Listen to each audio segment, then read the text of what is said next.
en el nombre poderoso de Jesús. Gracias, papá. Amén y amén. Dios me lo bendiga nuevamente. Le doy gracias a cada uno de ustedes. Se preocuparon, bendito, por mí. Les voy a contar qué fue lo que pasó y le doy las gracias a cada uno, de verdad, porque me demostraron una muestra de cariño, una muestra de amor. No le contesté a todo el mundo porque verdaderamente estaba hoy descansando, sinceramente. Le voy a contar qué fue lo que pasó.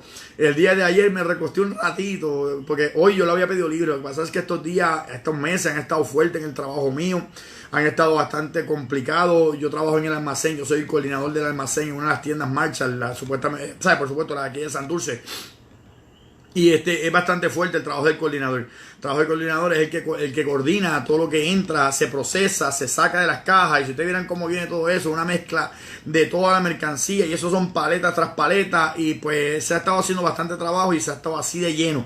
Entonces cuando el viernes, mire cómo son las cosas, el martes no cabía la mercancía que yo tenía que despalizar y que sacarle de las cajas, no cabía lugar donde meterla. Tuve que dejarla entonces en las cajas. Mano, David Fino, Dios me lo bendiga, varón de Dios. Así que tuve que dejarla en las cajas, en lo que se hacía el espacio, en los tanques, los cajones que se pone para que se saquen al piso. Por lo tanto, el martes yo digo, ay Señor, qué lindo sería que no venga un camión mañana. Un camión que no venga, me pongo al día. Miércoles no vino camión, así que me puse al día. El jueves yo decía, ay Señor, que no vengan tantas, todavía que no vengan tantas. Vinieron 5:30. Digo 5:30, eran 6, pero la sexta era bien bajita, era media. Eso es cuestión de nada. Yo dije, gloria a Dios, pues pudimos hacer todo lo demás. Viernes me llegaron solamente 4, o sea que lo poquito que quedaba se sacó completamente todo, se sacó de las cajas todo. Entonces yo me enteré de que no venía camión sábado, ni tampoco venía camión lunes. O sea que yo le dije a la Eva, pues como tengo el sábado libre y tengo el domingo libre, pues me puede dar también entonces el lunes para descansarlo. Y ayer entonces me recosté un ratito, no puse la alarma, no puse el teléfono ni a sonar ni vibrar. O sea que sabrá que hoy me quedé como hasta las 10:30, 11 más o menos pegado. Y cuando miro todos los mensajes, Señor, ni siquiera me desperté para la reflexión. Así que perdónenme por esa, pero gracias por el concern, por el estar pendiente a misa, la preocupación. Gracias por la preocupación, sinceramente. Para mí eso valió mucho. No sé si se dice valió mucho, costó mucho, pero le doy las gracias a cada uno de ustedes que se preocupó de verdad. Así que los quiero un montón. Demostraron de verdad su preocupación por mí, al igual que yo me preocupo por ustedes. Y eso es familia. Eso es ya hoy en día, ya esto es familia. Así que gracias por eso. Nunca piensen que pasó algo malo. Si pasase algo malo, tengan por seguro que voy a dar conocimiento de si pasó algo malo. Pero mientras tanto, simplemente es cuestión de, pues, gracias por las preocupaciones. Así que le doy la gloria a Dios por esa situación, por esa bendición. Así que estamos aquí ahora por el capítulo 8 del libro de Daniel. Ahora, hay una cosita que quiero compartir con ustedes que me han estado preocupando del día de hoy, con todo lo que ha pasado en estos días. Primero que todo, déjenme compartir con ustedes cuáles los 5 pilares, lo compartí porque lo vi por acá en Facebook y lo compartí en mi página.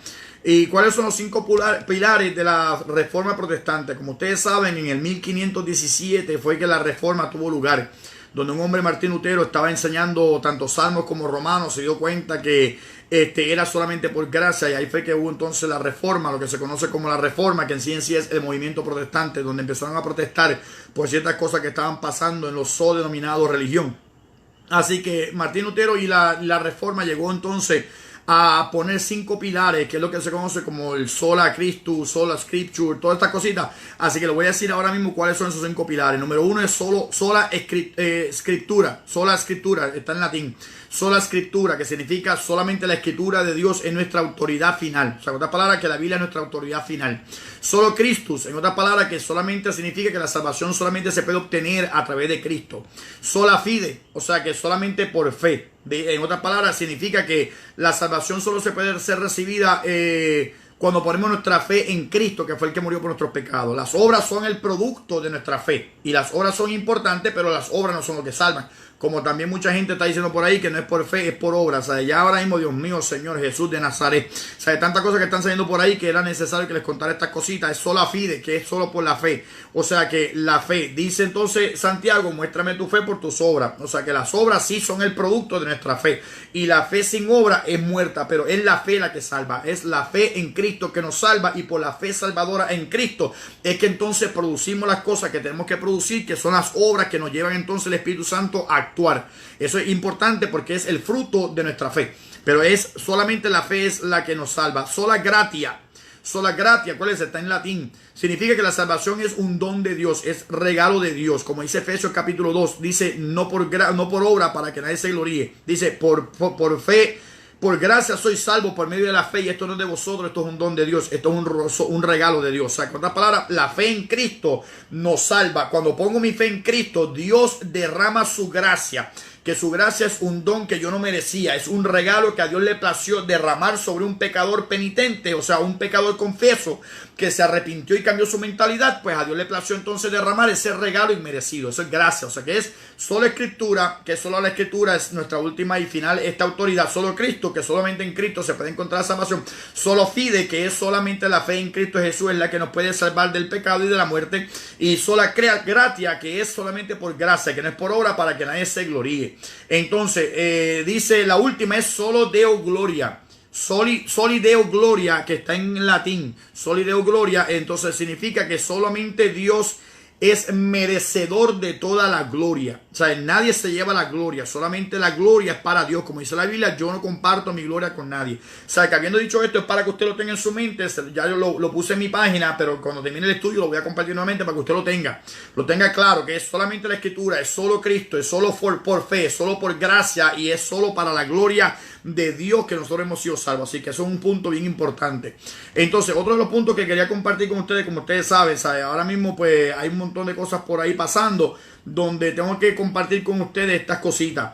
Hoy salió un individuo, una persona, que de hecho, hoy me hablaba Dios en el corazón, ¿sabes? Me hablaba Dios en el corazón en el sentido que me traía escrituras a la mente, ¿sabes? Yo no soy de los que dice, Dios me dijo, y hablé con Dios por 3 horas corridas, ¿sabes? Yo sí hablo con Dios 3 horas corridas cuando estoy leyendo y orándole a Dios, ¿sabes? Esa es mi conversación con Dios. Pero de escucharlo así audiblemente, han sido varias veces que he podido tener la bendición grande de Dios por medio de eso, o por sueños, por visiones. Es una forma como yo entiendo bien claramente a Dios, por sueños, por visiones. Ahora, me ponía Dios en el corazón hoy algo acerca de cómo está escribiendo Dios en la pared en estos días. Si usted se acuerda del capítulo 5, cuando aquel hombre llamado Belsasar, que era el rey de Babilonia, en aquel momento dado, en su último año, él vio una mano que escribía con su dedo en la pared y decía Mene, Mene, Tekel, Uparsin, y la traducción fue: ha sido pesado en balanza, ha sido encontrado falto, y tu reino ha sido roto y dado entonces a los medos y a los persas. ¿Por qué traigo esto? Porque que muchos cambios hubieron ayer acá en Puerto Rico. Para el que no sepa, acá en Puerto Rico pues hubieron unas primarias, y como Dios entonces sacó unas cuantas personas y ahora ubicó otras personas, pero eso no quita de que yo me descuide. O sea, mucha gente habla de los colores, que si siempre los mismos 2 colores, sí, pero también los otros colores tienen sus cositas, donde hay ateos y hay un montón de cosas, y la Biblia dice que dice el necio en su corazón no hay Dios. El que dice no hay Dios es una persona que está pensando reinar y gobernar con necedad, sin sabiduría. O sea, que uno tiene que ser bien sabio en cuestión de cómo uno va a compartir. Yo no soy persona de política, yo no me gusta hablar de política, pero son cosas que tienen que determinar nuestro futuro, donde usted se tiene que meter en oración para que sea Dios glorificándose. Porque ahora mismo hay hasta representantes y un montón de gente que hoy en día salen unos posts, donde hoy salió una persona diciendo que las cosas que están pasando, que por la corrupción que existe en el gobierno, es porque le quitaron $40,000 o $50,000 a los representantes, que tiene que ver con la dieta y las cosas que ellos tienen por ahí, de que le dan muchas cosas, le dan unas regalías, le dan unas cosas para que ellos puedan comer cómodo. Mire, $40,000 o $50,000, además de su sueldo. Ay, santo Dios. Y me venía a la mente, de parte de mi testimonio, que si usted lo ha escuchado completamente, yo he compartido parte de mi testimonio, donde en un momento dado el Canal 2 Telemundo de Puerto Rico, un periodista llamado José Esteves me hizo una entrevista y me preguntó, y después también otra persona me hizo la misma pregunta, que fue en el Canal 4, en Guapa Televisión de Puerto Rico también, donde Sonia Valentín también me hizo la misma pregunta, y ambos me preguntaron en diferentes momentos, como a un mes más o menos de diferencia.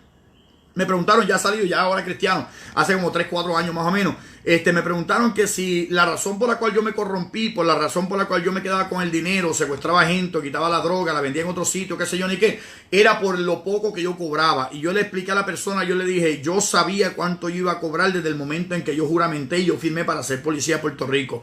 O sea que nada justifica una acción de corrupción, nada justifica un mal acto. O sea que eso es una persona que es propensa para cometer un delito de corrupción y justificar su acto de corrupción. Nada justifica que usted se quede con algo que no le pertenece. Nada justifica que usted se quede con algo que es del gobierno, o nada justifica que usted haga un delito para justificarse. No, es que pues, yo no cobro mucho, yo cobro $75,000 al año. Qué poquito yo cobro, $75,000 al año, lo cual sería aproximadamente un 8,000 más o menos al mes, lo cual sería un 2,000 aproximadamente a la semana, ¿sabes? Eso no lo cobro yo en el mes. O sea, eso no lo cobro yo al mes. Usted se pone a pensar y dice, en serio, brother. O sea, en serio, mano. O sea, son personas que uno tiene que tener mucho cuidado con esas cositas, que uno tiene que tener mucho cuidado. Aquel que diga, no, yo no creo en Dios, no, yo no busco en la iglesia, yo no necesito las oraciones de la iglesia, de la gente, no, yo lo puedo hacer solo, lo puedo hacer sola, ajá. Así dijeron aquellos que estaban allá, los Beatles, allá en los 70, por allá abajo, que son más famosos que Jesús, y sin embargo quedaron todos completamente en la ruina. Que así mismo dijo aquel allá en el 1912, si mal no recuerdo, allá el 15 de abril, cuando se le hundió el Titanic, que decía, ni Dios puede derribar este lugar que está aquí, este barco, ni Dios lo puede tumbar. Así le pasó allá al presidente de allá de Venezuela, que también se creía que Dios era un chiste, un monigote. Pues coja ahí, agárrese esa ahí, chúpese esa china en la naranja, en lo que le mundo la otra. Así que, ¿sabes? Son cositas que uno tiene que tener mucho cuidado con quién uno está analizando. Gente que dice, la policía de Puerto Rico es la más corrupta de todo el mundo, ojo con eso. Aquel que le pone comida de un plato de perro delante de la policía de Puerto Rico, ojo con eso. O sea, son cositas que uno tiene que ser más atuto que eso, llevarlo todo en oración para que sea Dios glorificándose en medio nuestro, para Dios poner a quien Él quiera poner, porque esto no es una aristocracia, esto es una democracia, y porque es democracia nos corresponde a nosotros entonces consultar con Dios. Dios, ¿a quién tú quieres que yo ponga? Dios, ¿a quién tú quieres que yo le dé el voto? Pues eso son cositas que yo nunca las hablo, pero son cosas que uno tiene que sentar cabeza y abrir los ojos para ver entonces lo que está pasando. Así que uno se deje engañar, y simplemente esos son unos detallitos para que usted los tuviera por ahí, porque eso de que no, es que le quitaron 40,000, 50,000 de regalía. Comerán ellos langosta todos los días, que cuestan 60, 100 pesos cada langosta, una libra y media. O sea, tendrán que comer. Mire, pues cómase de vez en cuando un arrocito con habichuela o con salchicha. Vamos, un arroz con salchicha ahí, que lo rico que sabe eso. Me da una mesturita por ahí, una pechuguita por el lado si quiere, que le puede costar como 7, 8 dólares más o menos. No tiene que tener 40,000, 50,000 dólares en eso. O sea, son cosas que son propensas para la corrupción. Y por eso es que yo siempre he dicho, yo digo, yo no justifico mis acciones, fue simplemente poca vergüenza mía, la ambición al dinero, la codicia por tener más cosas, para entonces quedarme con ella yo porque quería tener más. No la necesitaba, pero trataba de justificarlo de una manera u otra. Nada justifica, vuelvo y repito, un acto de corrupción. Sí, a las personas que fueron arrestadas se les presume inocente hasta que se pruebe lo contrario, pero nada justifica un acto de corrupción. Simplemente se lo digo para que pongan el ojo al pillo, como dicen por ahí. Ojo al pillo, no se descuide, siempre pendiente de lo que está pasando alrededor. Y ya está. No comparto más nada de eso, porque no soy político y tampoco le tiro a la política, ni a uno ni al otro. Yo no defiendo a nadie. Yo defiendo solamente a Dios. Que aquel que gobierne nuestro gobierno, que gobierne por medio de Dios. Que sea Dios glorificándose. Y aquel que dice que cree en Dios, que actúe de verdad como le cree a Dios. Como que le cree a Dios de verdad. Así que ese era el punto que quería compartir con ustedes en el nombre del Señor. Así que vamos entonces ahora al capítulo 8 de Daniel. Escuche esto. Le voy a enseñar algo un momentito para que usted vea esto. Capítulo 8. La Biblia mía, que es la que yo uso de profecía,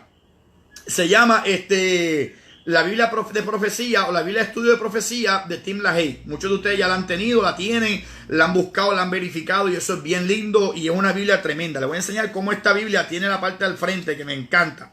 Me encanta cómo la tiene. La van a ver un poquito destrozada, pero alguien dijo en un momento dado, déjame ver la Biblia de la persona y te diré cómo está la persona. O sea, en otras palabras, si la Biblia está completamente nuevecita, o fue que la compraste o fue que no la usaste, no la usa. Pero cuando la Biblia está completamente destrozada, dice, la Biblia está destrozada, pero el que la está leyendo no está destrozado. Así que déjenme enseñarle. Estos son una de las cosas que trae la Biblia, donde me enseña desde el principio, o sea, las diferentes dispensaciones, que son como Dios ha bregado con la humanidad, con versículos y todo. Esto que está aquí es como quien dice la línea del tiempo. Desde Juan el Bautista, la luz que anunció el nacimiento de Jesús, la era de la iglesia, un cielo nuevo y una tierra nueva. Son cositas bien lindas. Pues mira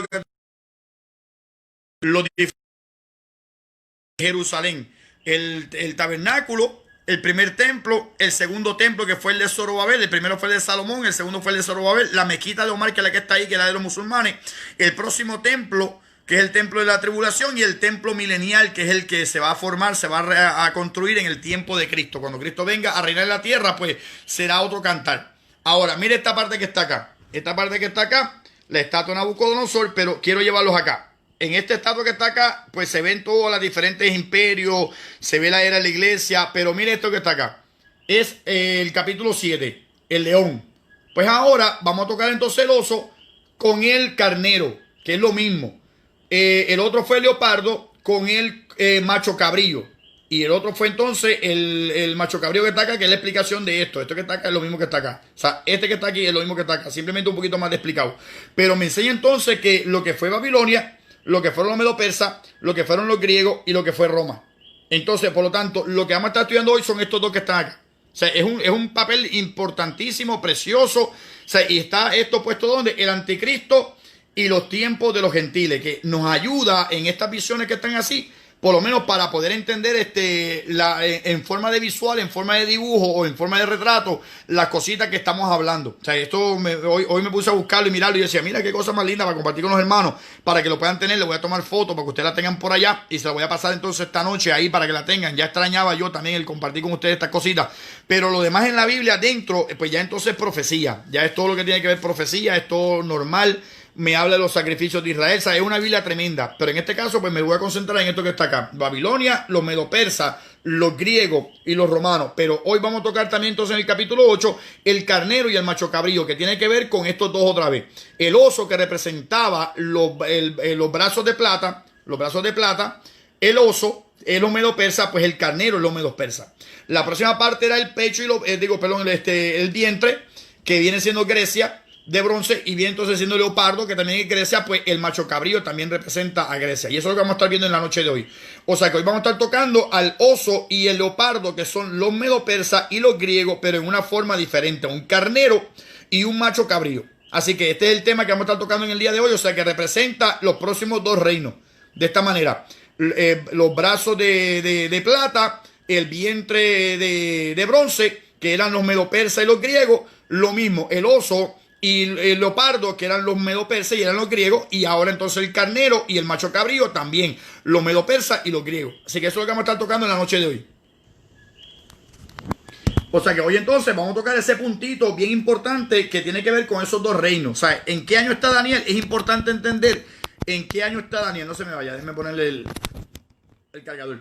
¿En qué año está Daniel? Pues es importante ponerlo entonces ahí para que podamos entonces entender en qué año está Daniel profetizando en ese capítulo 8, para que podamos entonces entender la línea del tiempo, de dónde estamos hablando. Así que entramos entonces ya de lleno al capítulo 8 de Daniel capítulo 8. Nos queda bastante tiempito todavía por acá, así que esto es un poco a poco, esto no hay prisa, esto no es como hay que tomar 3 capítulos y leerlos completos. ¿Y qué dijo? No sé, no entendí ni qué se habló, simplemente sé que se leyeron, pero es necesario que se entienda poco a poco lo que estamos hablando. Así que vamos entonces a leerlo completo, vamos a leer el capítulo 8 completo. ¿Por qué? Porque tiene su propia interpretación dentro del mismo capítulo. O sea que igual que el capítulo 7, que tenía su propia interpretación, igual que el capítulo 2, que tenía su propia interpretación, la profecía misma tiene que tener su propia interpretación dentro de la misma Biblia, como siempre yo le he dicho. 2 puntos bien importantes para poder entender la Biblia, no solamente las profecías, sino que la Biblia misma, es que una de las reglas, de varias que tiene, una de las reglas de interpretación es que la Biblia es su propio intérprete. O sea, si algo voy a interpretar, tiene que estar en la misma Biblia, no fuera de la Biblia. No, sí han habido maestros que nos han ayudado, personas que, sí, Marisol, Miosotti, sí, llegó bien, gracias. Gracias por preguntarle, ¿verdad? Llegó bien. O sea que la Biblia es su propio intérprete. Sí, Dios ha usado personas que han escrito unos libros de comentarios, han escrito unos estudios acerca de eso, de las profecías, de diferentes cosas en la Biblia, pero lo que ellos mismos digan tiene que estar en la Biblia. Si no está en la Biblia, es su propia interpretación. Y al ser su propia interpretación, uno lo toma con pinza y lo tomo como eso mismo, como una opinión. Lo tomo como su propia opinión. Si no lo puedo entender en la Biblia misma, lo tomo entonces como su opinión. Y a veces nosotros como cristianos cometemos el error muchas veces de correr con lo que se nos enseña sin haberlo verificado. Uno tiene que verificarlo completamente. O sea que hay una cosa, Sandra Palma, Dios me la bendiga mucho, Zoe de Minnesota, por Angelito Coto, su madre falleció esta mañana. Oh my goodness. Vamos a orar por eso un momentito en este momento, para que sea Dios glorificándose por Angelito Coto, para que sea Dios glorificándose con fortaleza también por él, en el nombre del Señor Padre y en el nombre de Jesús. Mira, Padre Celestial, Angelito, mi Dios amado, su madre falleció. Tú sabes lo que Angelito significa para mí, tú sabes lo que Magali significa para mí, tú sabes todas las cosas, papá. Pero yo te pido especial trato con Angelito. Yo te pido, Jehová Santo, que tú trates en su corazón, mi Dios amado, en este momento tan difícil que él está pasando. Que nada, Padre Celestial, le ataque de tal manera, Jehová Santo, que pueda rebelarse en contra tuya, o que nada le lleve, Jehová Santo, a un momento en que él pueda decir cosas que posteriormente nos lamentemos. Yo te pido fortaleza por él en este momento, Jehová Santo, y que seas tú glorificándote grandemente, porque el dolor es fuerte, mi Dios amado. El dolor es fuerte, es grande. Siempre yo he dicho, hay varios dolores que son fuertes, de un padre, una madre y un hijo, pero máximo el de una madre o el de un hijo, Padre. Yo te pido fortaleza por Angelito en este momento, que seas tú glorificándote, trayendo paz, tranquilidad, que él esté bien tranquilo, que él mismo nos explique cómo está tan tranquilo, para la gloria de tu santo nombre, mi Dios amado. Gracias por la oportunidad, que mis hermanos se acuerden de Angelito Coto, Padre Celestial, que le decimos Angelito, pero ya es un hombre ya hecho y derecho, pero te pido fortaleza por él, para que seas tú glorificándote en este momento, en el nombre poderoso de Jesús. Amén, papá, amén. Gracias, mi hermana. Amén. Dios le bendiga, hermano Kenny Casilla. Veo que está por ahí conectadito. Eso es. Dios me lo bendiga mucho. Ese pastor es tremendo pastor. O sea que automáticamente cuando la gente corre con las cosas, y cuando algo así es como el fútbol, porque ese principio viene como el fútbol, que cuando en el fútbol le tiran la bola, el receptor está recogiendo la bola y corre con esa bola sin pensarlo hasta que llegue entonces a la meta. Sin embargo, uno tiene que, cuando le tiran la bola, uno la toma, la analiza el estudio, analiza la palabra, lo lleva a la luz de la Biblia, y entonces corre o se queda quieto y suelta la bola. O sea, no esté corriendo con cualquier cosa que la gente le enseñe por ahí, porque hay muchas cosas que dicen que son y no lo son de verdad. O sea, uno tiene que probarlo a la luz de la palabra del Señor. Esa es una. La segunda es que donde la Biblia guarda silencio, yo también guardo silencio. O sea, yo puedo dar mi propia opinión, y a mí me han dicho personas, no, pero yo quiero escuchar tu opinión. Y mi opinión yo le doy lo de la Biblia. Me dicen, no, sí, eso es lo que la Biblia dice, pero quiero saber tu opinión. Y vuelvo y le repito lo que dice la Biblia. Y la gente se molesta conmigo porque quieren escuchar mi propia opinión. Y yo le digo, pues mi propia opinión es la que te estoy diciendo. Mi propia opinión es lo que dice la Biblia. O sea, si tú quieres escuchar mi opinión, es lo que dice la Biblia, pero opinión en particular de algo que dice la Biblia, que se puede comprobar por la Biblia misma, entonces yo te lo voy a decir. Sin embargo, la gente se molesta porque uno siempre dice, no, está en la Biblia esto, está escrito aquello, porque yo no recuerdo que Jesús haya dicho, bueno, mi opinión es tal cosa. No. Él siempre decía, escrito está. Escrito está. Así que eso estamos ahí. Entonces vamos al capítulo 8 del libro de Daniel, para entender entonces las profecías que están pasando ahí. Por lo tanto, como la Biblia es su propio intérprete, vamos a leer el capítulo 8 completo y viramos hasta el principio otra vez. Así que vamos a leer sin parar en cuestión del capítulo 8, sin hacer comentarios. Lo volvemos a leer nuevamente para volver entonces a poder entender. Recuérdense que parte de hacer una buena exégesis o un buen estudio de la palabra es saber lo que dijo, qué quiso decir, a quién se lo dijo, por qué se lo dijo, cómo está Cristo allí representado y cómo esto aplica en mi vida. Amén. Así que vamos entonces a ir por eso en el nombre del Señor. En el nombre del Señor. Iris, mándemelo por acá por Messenger, please. Así que vamos al capítulo 8 a leerlo completo. Vamos a leerlo completo en el nombre del Señor. Dice así: el año tercero del reinado de Belsasar, del rey Belsasar. No voy a comentar qué año es ese, simplemente voy a leerlo completo y después vuelvo para atrás.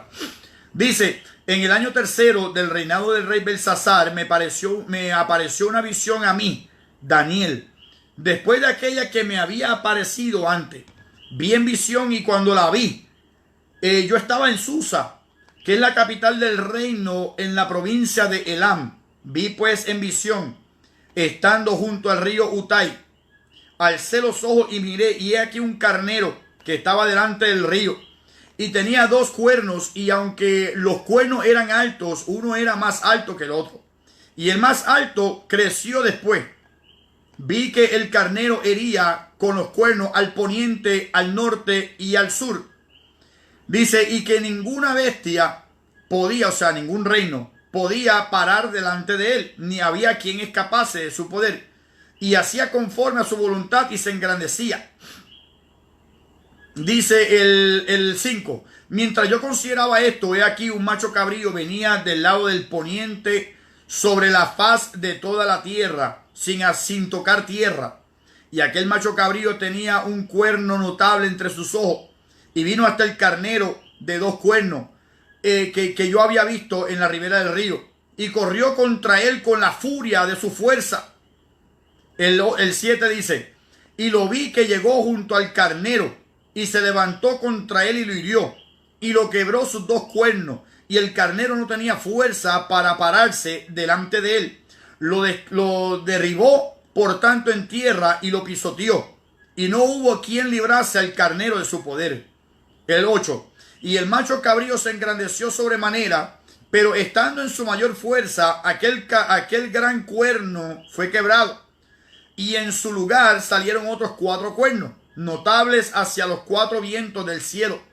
Y de uno de ellos salió un cuerno pequeño, que creció mucho al sur y al oriente y hacia la tierra gloriosa, Jerusalén, y se engrandeció hasta el ejército del cielo, y parte del ejército y de las estrellas echó por tierra y las pisoteó. Aún se engrandeció contra el príncipe de los ejércitos, y por él fue quitado el continuo sacrificio. Por ese cuerno pequeño fue quitado el continuo sacrificio, y el lugar de su santuario fue echado por tierra. A causa de la prevaricación le fue entregado el ejército junto con el continuo sacrificio, y echó por tierra la verdad, e hizo cuanto quiso y prosperó. Entonces oí a un santo que hablaba, y otro de los santos preguntó a aquel que hablaba: ¿hasta cuándo durará la visión del continuo sacrificio y la prevaricación asoladora, entregando el santuario y el ejército para ser pisoteado? Y él dijo: hasta 2300 tardes y mañanas, o sea, 2300 días. Luego el santuario será purificado. Y aconteció que mientras yo, Daniel, consideraba la visión y procuraba comprender, he aquí uno con apariencia de hombre. Y oí una voz de hombre en la ribera de del río Utai, que gritó y dijo: Gabriel, enséñale la visión. Vino luego cerca de donde yo estaba, y con su venida me asombré y me postré sobre mi rostro. Pero él me dijo: entiende, hijo de hombre, porque la visión es para el tiempo del fin. Ahí está la clave, el tiempo del fin. Mientras él hablaba conmigo, caí dormido en tierra sobre mi rostro, y él me tocó y me hizo estar en pie.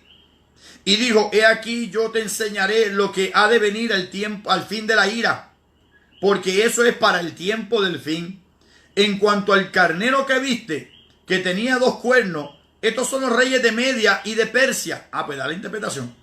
Entonces, vuelvo y repito el 20. En cuanto al carnero que viste al principio, que tenía 2 cuernos, que iba hacia donde se pone el sol, y hacia el sur y hacia el norte, y hacia la tierra gloriosa, era lo de los reyes de Media y de Persia. El macho cabrío es el de Grecia, el rey de Grecia. Y el cuerno grande, que era notable, que tenía entre sus ojos, es el rey primero, el primer rey sobre Grecia. Y en cuanto al cuerno que fue quebrado y sucedieron 4 en su lugar, significa que 4 reinos se levantarán de esa nación, aunque no con la fuerza de él o del primer reino. Y al fin del reinado de estos, cuando los transgresores lleguen al colmo, se levantará un rey altivo de rostro y entendido en enigmas. Y su poder se fortalecerá, mas no con fuerza propia, y causará grandes ruinas y prosperará, y hará arbitrariamente y destruirá a los fuertes y al pueblo de los santos.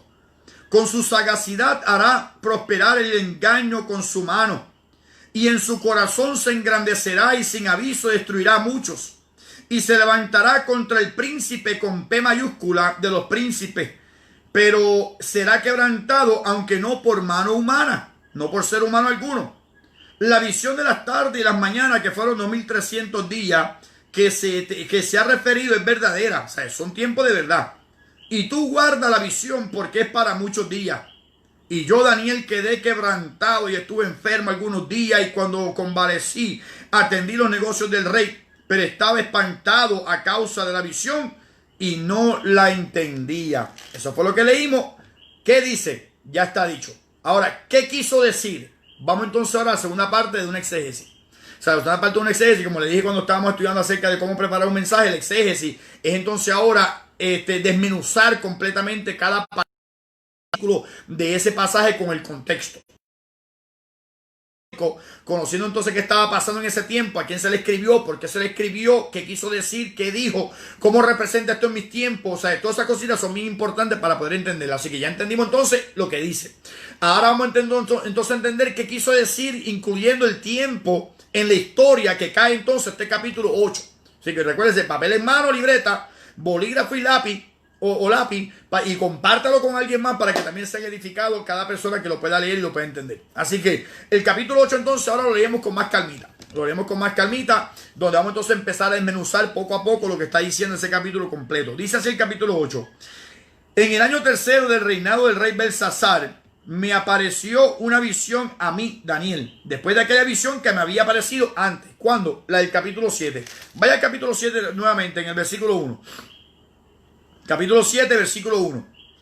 En el primer año de Belsasar, rey de Babilonia, tuvo Daniel un sueño y visiones de su cabeza mientras estaba en su lecho. O sea, el capítulo 7 es la primera visión que él tiene. Acuérdense, capítulo 1 al 6 es historia, aunque hay profecía y hay tipología, pero es la historia que Daniel está contando de su estadía en Babilonia por 71 años por lo menos. Ya después del 7 hasta el 12 es las profecías que Dios le dio a Daniel estando Daniel en Babilonia. O sea que es las profecías que Dios le dio a Daniel dentro de la historia del primer año en Babilonia hasta después del 70 años, incluyendo el reinado de los medopersas, al principio del reinado de los medopersas. Por lo tanto, dice entonces en el capítulo 7, versículo 1, en el primer año de Belsasar, rey de Babilonia. Eso está pasando entonces en el primer año de los 20 años que reinó Belsasar. Esto pasó en el primer año. O sea que fue en el 556 antes de Cristo. 556 antes de Cristo. Ese evento está pasando ahí. 3 años después, entonces está pasando en el tercer año del reinado, 2 años después, en el tercer año del reinado de Belsasar. De 20 años, en el tercer año, faltan 17 años más. O sea que ya en el tercer año le pasa entonces la visión del capítulo 8. ¿Qué está diciendo con esto? Que ya entonces Daniel había estado con Belsasar, quien había puesto, con Belsasar, que había puesto entonces a Daniel Nabucodonosor, había puesto como líder en algunos asuntos que tiene que ver con el conocimiento, la ciencia, tiene que ver con la sabiduría. Pero pusieron a Daniel entonces, después que fue sacado de entre todos los judíos, él fue escogido como uno de los que mejor se veía y estaba el Espíritu de Dios diferente al Espíritu de todos los demás. Por lo tanto, fue puesto en posición. Pues en el primer año de Belsasar, 556 a.C., está entonces Daniel teniendo una visión que fue la del capítulo 7, que fue la de las 4 bestias. La de la bestia que parecía león, la bestia que era de oso, la bestia que era leopardo, la bestia que era espantosa, que tenía 10 cuernos. Esas son las visiones que Dios le dio a Daniel en el capítulo 7. Ahora, 2 años después, en el tercer año del reinado de Belsasar, le bendiga, Manaqueque. En el tercer año de Belsasar, exactamente, en el 554, acuérdense que va para atrás. Los números van para atrás, eso todavía hay gente que no lo ha entendido. Pero nada, es restando. O sea, en vez de sumar, va restando. Quiere decir que antes de Cristo, el evento del primer año de Belsasar fue en el 556. 3 años después es más cerquita de la venida de Cristo, el nacimiento de Cristo. Por lo tanto, fue 3 años después, en el 554 antes de Cristo. 3 años después. O sea que ya estamos en el 554, tercer año de Belsasar, reinando sobre los babilonios. Y entonces le viene entonces esta otra visión. ¿Qué pasó? 17 años después, Belsasar tendría su último año, que es el año número 20 de su reinado. Estando entonces en su último año de su reinado, pues automáticamente vienen los persas y los medos y los atacan, como dijimos en el capítulo 6. O sea que hasta ahora faltan 17 años, pues estamos en el tercer año de ellos. Quiere decir que ya Babilonia está en su último reinado, en su último rey que reinaría sobre ellos. Por lo tanto, Dios le da visiones a Daniel acerca de los próximos reyes que vienen. Ya le dijo acerca del reino que estaba, que es Babilonia. Le dijo el próximo reino que viene, que es los medo-persas. Le dijo el próximo reino que viene, que son los griegos. Le dijo el próximo reino que viene, que son los romanos. Por lo tanto, se concentró entonces, ahora Dios, en los próximos 2. Estamos en el de Babilonia, pues viene entonces ahora un reino que se llama el reino de los medo-persas. Después de este viene otro reino que se llama el reino de los griegos. O sea que eso es lo que estamos viendo aquí en este momento. Déjame enseñarle algo acá. Quiere decir entonces que esa es la visión que Dios le está dando a Daniel. Esa es la visión que Dios le está dando entonces a Daniel. Déjame buscar algo aquí un momentito. Ahora estoy culeco con este bolígrafo que también es marcador. O sea, aquí estamos entonces ahora. Daniel está en este reinado. En el reinado de los babilonios. Entonces, ya esta visión tiene cumplimiento acá. En la del león. Ahora, en el capítulo 8, en el capítulo 7 se concentra también en estas porque son las mismas bestias que están acá. O sea, lo que era Babilonia es el león, la cabeza. Lo que era el pecho con los brazos, entonces son los medo-persas que vienen siendo como el oso que se levantaba más de un lado que del otro. El vientre que viene siendo de bronce eran los griegos, pues es el leopardo que era tan rápido y tan ágil que tenía 4 cabezas. Las piernas que son de hierro es lo mismo que la bestia espantosa. Y los 10 dedos es lo mismo que los 10 cuernos que están acá en la bestia. Por lo tanto, ahora Dios se va a concentrar en esta que está acá, en los próximos dos reinos. El pecho de plata con dos brazos, el oso que se levanta más de un lado que del otro, que tiene 3 costillas en su boca, el vientre que es de bronce, con el leopardo que viene siendo de la agilidad, y cuando entonces este reino se divida, es que se dividirá entre 4, por eso que son 4 cabezas, que fueron los 4 imperios que se dividieron del reino de los griegos. Por lo tanto, el capítulo 8 se concentra en estos dos imperios. En estos dos imperios que están acá. Habiendo entonces dicho eso, le voy entonces a enseñar algo ahora en mi Biblia, en lo que le estaba diciendo ahorita acerca de la Biblia mía, lo que tiene en la parte de atrás. Lo que tiene entonces en la parte de atrás. Aquí estamos. Es el carnero, pues es Persia. Y el otro, que es el leopardo, que también entonces aquí se demuestra como un macho cabrío, pues entonces son los griegos. O sea que es los próximos dos reinos. Por lo tanto, Dios le está dando a Daniel la interpretación y las visiones acerca de los tiempos finales, de los reinos que dominarían humanamente hablando sobre el pueblo de Israel. Sobre el pueblo de Israel. Por lo tanto, vamos entonces ahora al capítulo 8, en el versículo 1, lo que nos falta. Dios te bendiga, evangelista Israel. Dios te bendiga mucho, varón. O sea que automáticamente ya entonces estamos viendo en qué tiempo está pasando. En el tercer año de Belsasar, faltan 17 años para que vengan los medo persas, pero ya el reino se levantó. Ya el reino se levantó en algún punto dado. Ya los medos existían. Se levantan los persas en el tiempo de Elam, que se llamaba Elam, es una pequeña ciudad. Se levanta de Elam, domina sobre todo lo que se conocía como los persas, que es parte de lo que hoy viene siendo Irán. Y entonces, aunque vino después, se levanta contra los medos y los domina. Y empieza entonces el reino medo-persa. Que aunque los medos son más viejos y los persas son más nuevos, los persas dominan sobre los medos y se convierte entonces en el imperio medo-persa. Faltaría entonces 17 años para que entonces vengan a conquistar entonces el imperio de los babilonios. Pero por ahora Dios le está dando el sueño, la visión a Daniel acerca del tercer año, lo que falta por pasar. Amén. Hola, Yuma, ya estamos en las piernas, es donde estamos viviendo. No, estamos en la pausa. Las piernas representan Roma, que fueron los que mataron a Cristo. Ahí Pablo una pausa a Dios, que empezamos con la iglesia. Es buena pregunta. Ahí entonces en el tiempo una pausa, porque acuérdense, son reinos bíblicamente hablando que se pueden probar que reinaron sobre el pueblo de Dios. Ya entonces el pueblo al dividirse, Dios brega con los judíos, con el pueblo de Judá. Entonces son judíos dominados por gentiles. ¿Empezó dónde? En Babilonia. O sea que los gentiles dominaron sobre Judá. Desde Babilonia ya no tenían más rey, porque Sedequías, rey de Judá, fue el último rey de Israel o de Judá. Ya fue el último rey. Por lo tanto, es judíos, gentiles, reinos gentiles dominando sobre los judíos, que se puede probar bíblicamente. Acuérdense, han habido otras personas más que han dominado sobre ellos, pero no estamos hablando de los tiempos extrabíblicos. Estamos hablando de tiempos bíblicos, reinos que se pueden probar por la Biblia en cuestión de los tiempos bíblicos. Por lo tanto, en el tiempo de los babilonios perdieron su reinado, no hay más rey sobre ellos. Gentiles como Babilonia fueron los que dominaron sobre ellos. Después vinieron los persas, gentiles dominando sobre los babilonios, pero también sobre los judíos. Entonces, y solamente había un gobernador, Zorobabel. Después vino Nehemías, hubieron diferentes gobernadores, pero no reyes. Después de ellos vinieron los griegos y dominaron entonces también sobre los judíos. También sobre los persas, pero también sobre los judíos. Acuérdense, es el pueblo de Dios. Después vinieron los romanos, y los romanos también dominaron sobre los persas y los griegos, pero también sobre los judíos.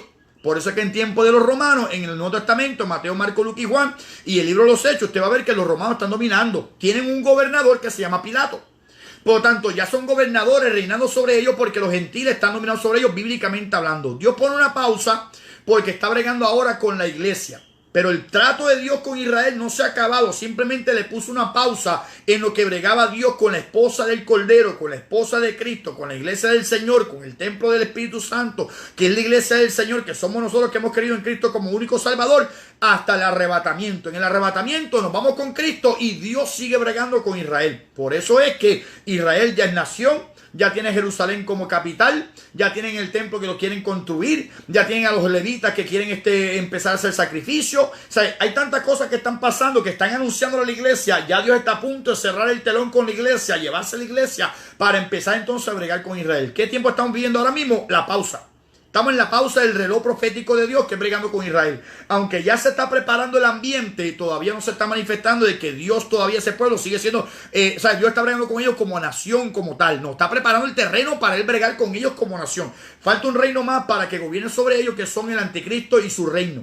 O sea, cuando el anticristo y su reino empiezan a reinar es después del arrebatamiento. Empieza el anticristo con su reino, que son 10 naciones unidas en un solo imperio, para dominar entonces el último imperio sobre los judíos. ¿Por qué es el último imperio? Porque después de ese imperio, Cristo viene, y cuando Cristo viene, pelea contra ellos, los destruye, y ni el babilonio, ni el medo-persa, ni los griegos, ni los romanos, ni el imperio último del anticristo tendrá poder sobre el pueblo de Israel, porque ahora Israel tendrá su propio reino, que es el reino de Dios en la tierra, en el milenio en que Cristo va a reinar entonces sobre ellos, y vuelven otra vez entonces a tener judíos sobre ellos, que es Cristo, nació de la tribu de Judá, de Belén de Judea, de la nación de Israel, de la tribu de David, o sea, de la descendencia de David. Por lo tanto, es un judío que le pertenece el trono, le pertenece el reino, va a reinar entonces en el milenio sobre los judíos, y su reino no será entregado a más nadie. O sea, que eso es lo que significa el tiempo que estamos viviendo, es el tiempo de la iglesia, donde la iglesia es aparte de Israel. No somos Israel, no somos el Israel espiritual, no. El que diga eso no es bíblico, no es base bíblica.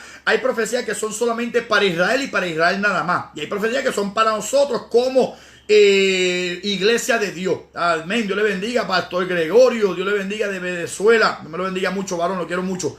Entonces, pues ya automáticamente está diciendo eso. Estamos diciendo que falta entonces un imperio que reine sobre los judíos. Y ese es el imperio del anticristo, al cual le pondrá fin Dios. Y entonces Cristo reinará de la tribu de Judá, el león de la tribu de Judá. Entonces reinará en el milenio sobre los judíos, y no más gentiles reinarán sobre ellos.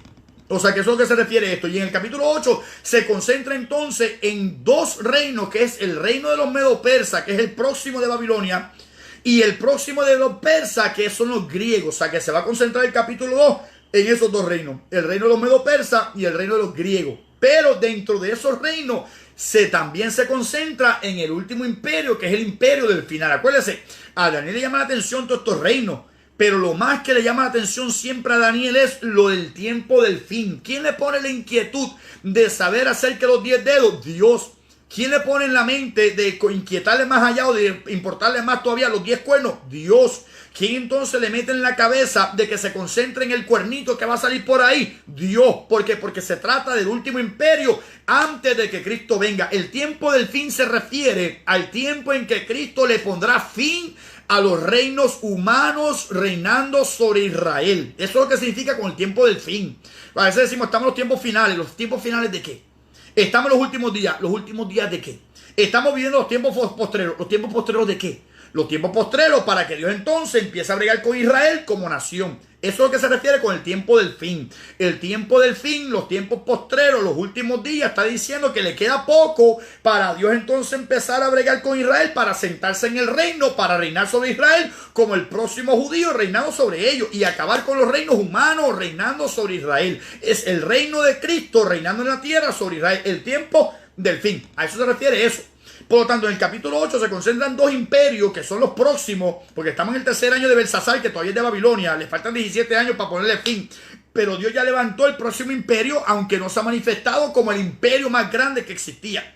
Y ese imperio está a punto de venir. Pues Dios entonces le está revelando a Daniel lo que pasará con los últimos dos imperios.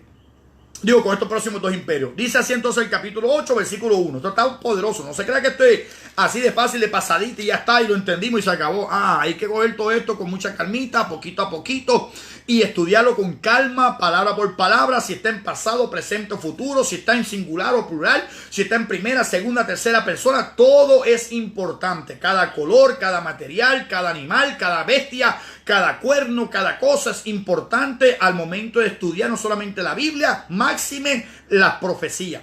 Todo esto es bien importante. Pues el capítulo 8 dice así: en el año tercero del reinado del rey Belsasar me apareció una visión a mí, Daniel, después de aquella que me había aparecido antes, que fue el capítulo 7 en el primer año. Vi en visión, y cuando la vi, dice, yo estaba en Susa. ¿Qué es Susa? Si usted se acuerda del libro de Esther, en el libro de Esther, Susa es el lugar donde estaba la provincia de Asuero. O sea, estamos hablando entonces en ese lugar. O sea que si yo me voy para allá para el libro de... Perdón. Si yo me voy para allá para el libro de Esther, déjeme buscar un momentito. En el libro de Esther, un momentito. El libro de Esther. Nehemías, Esther. Mire lo que dice acá. Capítulo 1. Dice, el capítulo 1. Déjame buscar donde es que dice Susa. Dame un brequecito. En el capítulo 1 completo, si lo fuera a leer, fue que me vino ahora mismo a la mente el Susa, el 2.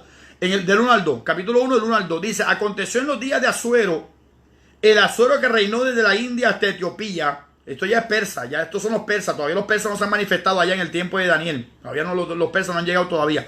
Pero ya ya lo estudiamos, por lo tanto, déjeme ver dónde queda Susa. Aconteció en los días de Asuero, ¿cuál es ese? Que después de Ciro vino otro rey más llamado Cambises. Después de Cambises vino uno llamado Darío el persa. Después de Darío el persa vino entonces Asuero, que es el del tiempo de Esther. Después de Asuero, el del tiempo de Esther, vino Artajerjes en el tiempo de Nehemías. O sea que estamos en el tiempo de Esther acá, en el capítulo de Esther. Dice, aconteció en los días de Asuero, el Asuero que reinó desde la India hasta Etiopía sobre 127 provincias, que en aquellos días cuando fue afirmado el rey Asuero sobre el trono de su reino, el cual estaba en Susa, capital del reino. Pues entonces Babilonia dominaba sobre esa región, dominaba sobre esa área. Y habiendo entonces dominado sobre esa área, pues entonces ahora yo puedo entender que dominado sobre esa área, pues entonces en Susa está entonces Daniel. Dice entonces así que vi una visión y cuando la vi, yo estaba en Susa, que es la capital del reino, en la provincia de Elam. Elam es lo que vino a ser anteriormente, los persas. Pero ¿en qué año estamos? En el año tercero de Babilonia. En el año tercero, de Belsasar, rey de Babilonia. Pero está dominando sobre Elam. Y en Elam, la capital del reino es Susa. Por lo tanto, Elam es lo que vino a ser los persas. Que los persas dominaron sobre los medos y se convierte entonces el imperio medo-persa. Donde dominarían posteriormente allá, en el tiempo en el área de Susa. Y esa sería la capital de ellos. Pero ¿de quién es ahora? De Babilonia. Es la capital del reino de Babilonia. Aunque de ahí se levantará el próximo reino y se los comerá a ellos. Se los tragará vivo a todos ellos y dominará entonces sobre ellos. Pero por ahora está dominando en el mismo lugar donde Asuero estaba reinando en el tiempo de Esther y donde Esther vino a ser la reina. Pero no ha pasado todavía. Hay una diferencia entre unos cuantos años. Hay aproximadamente unos... eso fue en el 485... unos 50 años aproximadamente, 60, 70 años aproximadamente de diferencia. Por lo tanto, ya entonces en Babilonia, en el tercer año de Belsasar, está la capital del reino de Babilonia en Susa, en el área de Elam, en la región de Elam. De ahí es que va a salir entonces el imperio de los Medo-Persa a atacarlos entonces a ellos. O sea, ya estamos viendo por qué. Porque de ese lugar donde ellos tienen la capital, se levanta entonces ahora un gobernante, domina sobre los medos, hacen un imperio, dominan sobre los babilonios y destruyen entonces a los babilonios. Ahora usted entiende por qué. En Belsasar, en el último año de su reinado, vino entonces y los atacaron los medo-persas porque estaban en su región, estaban en su área y ahí entonces fue que los vinieron a dominar. Y dice entonces que él estaba viendo las visiones y cuando las vio ya estaba en Susa, la capital del reino, en la provincia de Elam. Vi pues en visión, estando junto al río Utai, alcé los ojos y miré, y he aquí un carnero que estaba delante del río, y tenía 2 cuernos, y aunque los cuernos eran altos, uno era más alto que el otro, y el más alto, dice, creció después. ¿Qué quiere decir con esto? Era un carnero, y ese carnero que él vio tiene 2 cuernos, y aunque son dos cuernos, uno nació después y dominaba sobre el otro. O sea, es lo mismo que estamos diciendo que el pecho con los brazos son 2, un solo imperio, pero uno dominaba más que el otro. Igual que el oso, que un oso que se levantaba más de un costado que del otro. ¿Por qué? Porque este lado dominaba al otro lado. O sea, los persas dominaban sobre los medos. Y aquí está diciendo que este carnero, que es un reino, un imperio, tenía 2 cuernos, el rey de Persia y el rey de Grecia, y el rey de los medos, el rey de los medos y el rey de los persas. Por lo tanto, aunque eran 2, el de los persas dominaba sobre los medos. O sea, en todos lados siempre está diciendo lo mismo. Y una doctrina se puede basar en 2 o 3 versículos sin contradecir el resto de las escrituras. Por lo tanto, tenemos 3 ejemplos ya. El pecho con los 2 brazos, 2 imperios, 2 reinos, un solo imperio dominado por uno de ellos más que del otro. El oso, un lado más que del otro, porque un lado dominaba sobre el otro lado. Los persas sobre los medos. Y aquí dice un solo carnero, pero tenía 2 cuernos. Y cada cuerno representa un rey. El rey de los medos y el rey de los persas. Pero el rey de los persas, que fue el último que salió, era el que dominaba. Repito otra vez el 3. Alcé los ojos y miré, y aquí un carnero que estaba delante del río y tenía 2 cuernos. Y aunque los cuernos eran altos, uno era más alto que el otro, los persas. El persa era más alto que los demás. Y el más alto creció después. O sea que primero eran los medos y los persas salieron después. Pero aunque los persas salieron después, los persas dominaron sobre los medos, eran más altos que el otro. Aunque los dos eran bien altos, quiere decir que tenían poder, tenían dominio. Uno, que fue el segundo que salió, que fueron los persas, dominaban sobre los otros, que eran los medos. Eso es lo que se refiere esta parte de la visión. Está hablando entonces que viene un imperio de donde sale de Elam un hombre llamado Ciro, domina sobre los medos, se convierte en un imperio, pero Ciro domina sobre los medos con Darío. Y es un solo imperio, pero de dos reyes, uno dominaba sobre el otro. Entonces dice así el cuadro. Vi que el carnero, ese es el que estábamos hablando, que significa que es Persia, hería con los cuernos, o sea, con los medos y los persas, el reino, con los medos y los persas, con Ciro y Darío, dice, hería, y eso lo vamos a hacer en el capítulo 11, ¿sabes? El capítulo 11 yo le voy a dar fecha, yo le voy a dar año, le voy a dar lo que dice la historia. La historia unido con el capítulo completo. O sea que ahí le voy a dar completo, déjeme otra vez. No se me vaya.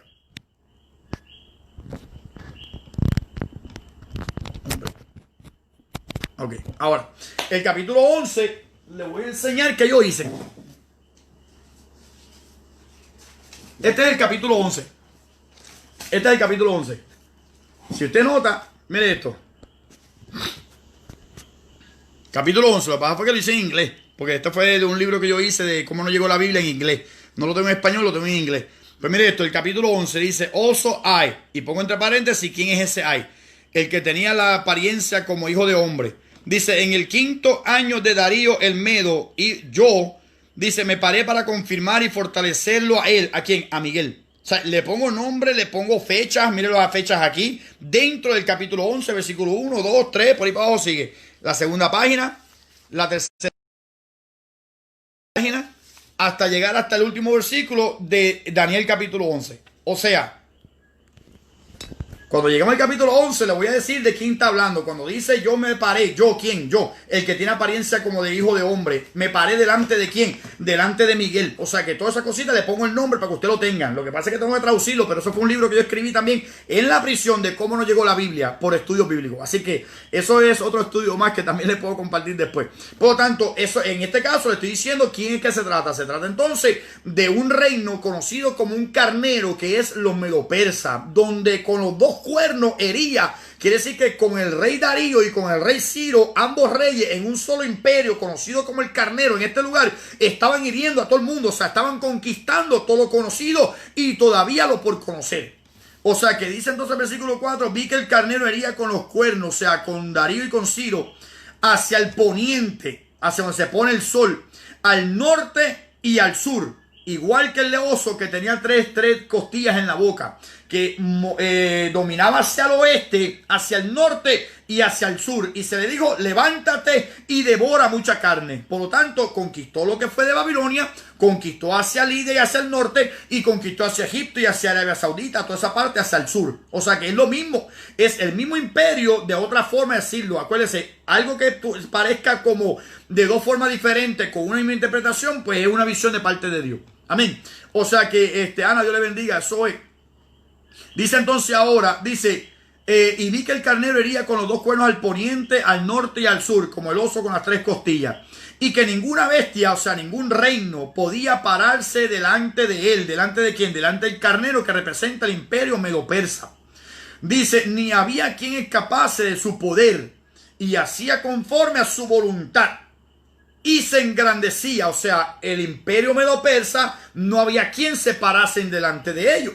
Al punto en que Babilonia, que era la más grande que existía, lo pudo dominar los medo-persas. Nadie se podía resistir ante su poder. ¿Y qué hacía entonces el imperio? Dominaba todas las cosas y hacía las cosas conforme a lo que él pensaba y lo que le gustaba hacer. O sea, que dominaba de acuerdo a su propia voluntad. Y eso es lo que está haciendo entonces este carnero. Ahora, después de ese carnero, Otro imperio más que lo está viendo Daniel. Daniel está viendo que este imperio viene por acá, viene a galope, viene conquistando hacia el oeste, hacia el norte y hacia el sur, hacia el poniente, hacia el norte y hacia el sur. Viene conquistando todo con esos dos cuernitos que son el rey de los medos y el rey de los persas, dominando sobre todo. Yo quiero que usted vea la visión.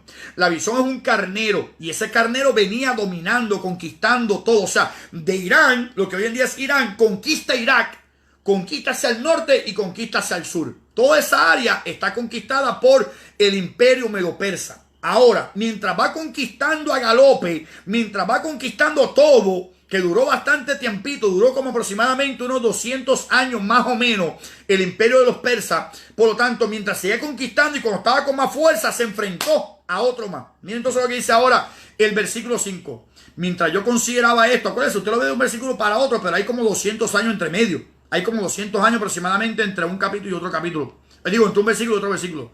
Mientras yo consideraba esto, he aquí un macho cabrío. Venía del lado del poniente. O sea, estos conquistan hacia el poniente, hacia el oeste. Y del oeste viene otro imperio más. Conocido entonces en este caso como un macho cabrío. ¿Qué quiere decir con esto? Que son dos reinos. Viene entonces este reino. Domina. Déjame ver qué puedo tomar yo por aquí. Ok, estos dos vasos. Cualquier cosa no es por cuestiones políticas, ¿sabes? Entonces, viene entonces ahora este que está aquí, que son los medo-persas. Vienen dominando hacia el poniente, hacia el occidente, hacia el oeste. Mientras están conquistando en un periodo de 200 años que reinaron del oeste, del oeste o del occidente o del poniente, donde se pone el sol porque sale el oriente y se pone hacia el occidente, así como el relámpago que sale del oriente y se muestra hacia el occidente, de la misma manera. Por lo tanto, viene entonces este conquistando hacia el oeste y hacia el norte y hacia el sur, y este viene del oriente y empieza a pelear contra él a los 200 años de su reinado. O sea que estamos entonces ahora hablando de este que está acá. De este que está acá, que viene siendo entonces el macho cabrío. Este es el carnero con dos cuernos, que son los medo-persas, con Ciro y Darío, y con los medo-persas y con los medos y con los persas.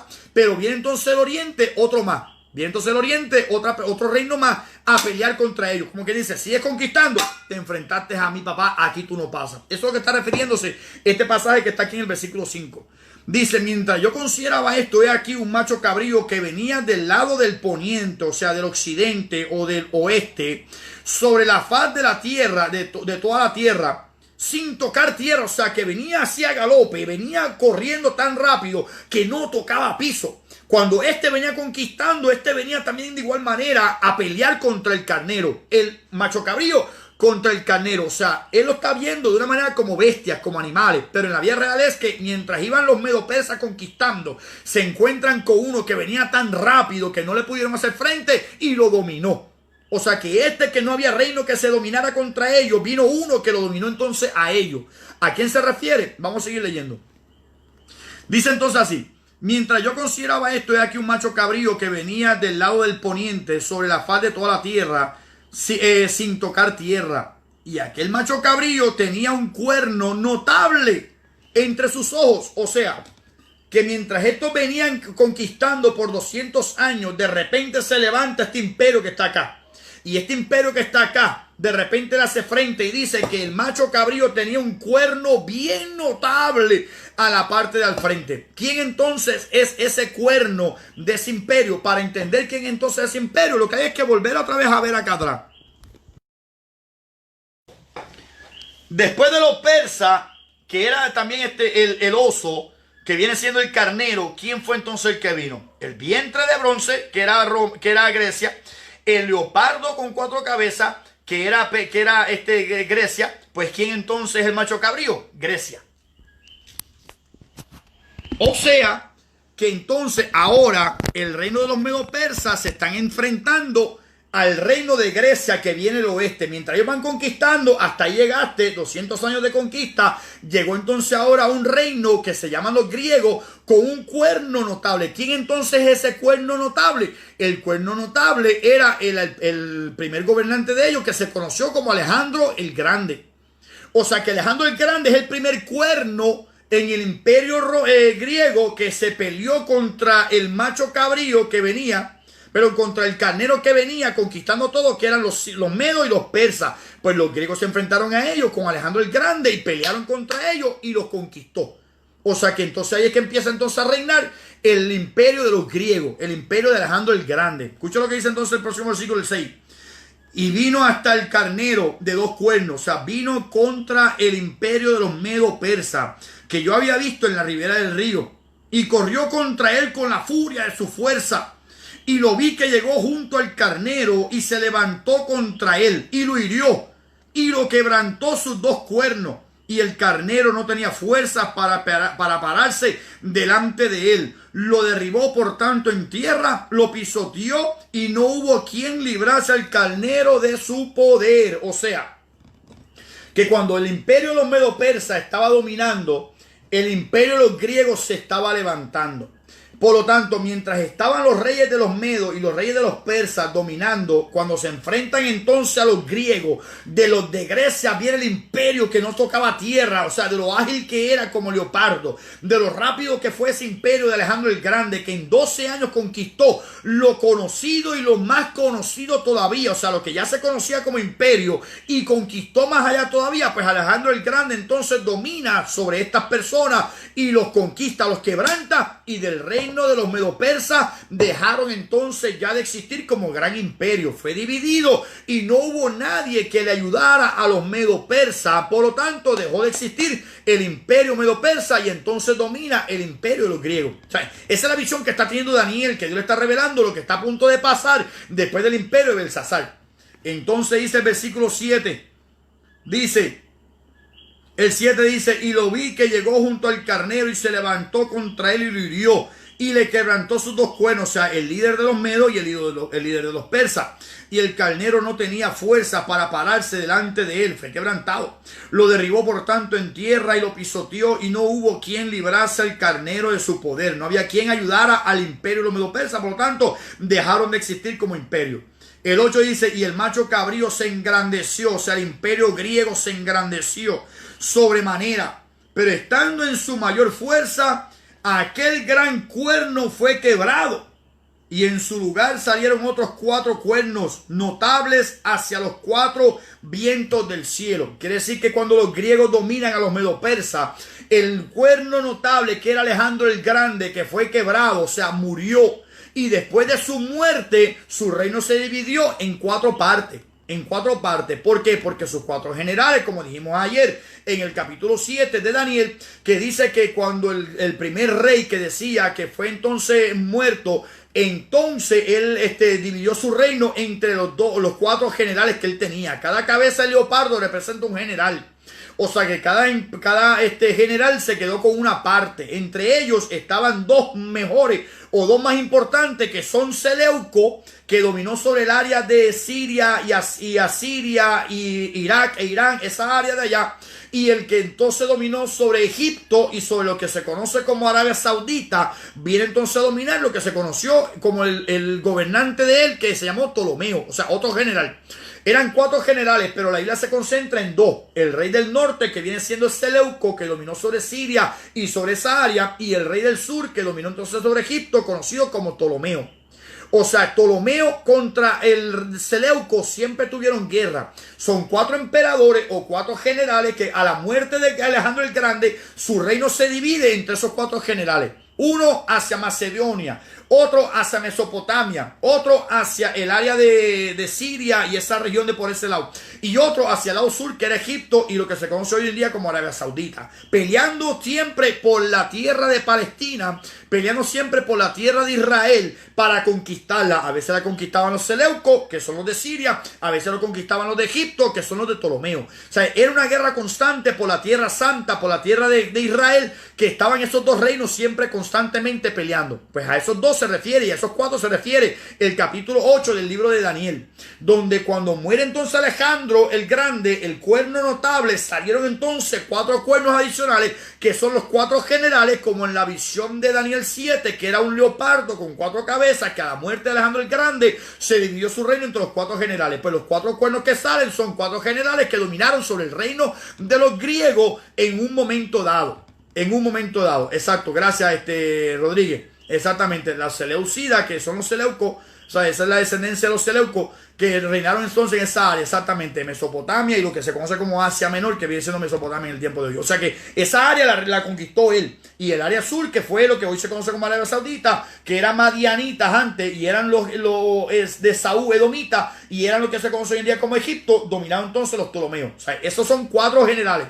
Los otros son Grecia y lo que vimos ahora, Mesopotamia. Pero los que estamos concentrándonos son los de Siria y también entonces las otras personas que son los de Ptolomeo. Son dos generales mayormente que se concentra la Biblia en esos dos. O sea que el reino del macho cabrío, que es Grecia, a la muerte de Alejandro el Grande, se divide entonces entre 4 generales. Y entre esos 4 generales, ahí está diciendo la profecía. Amén.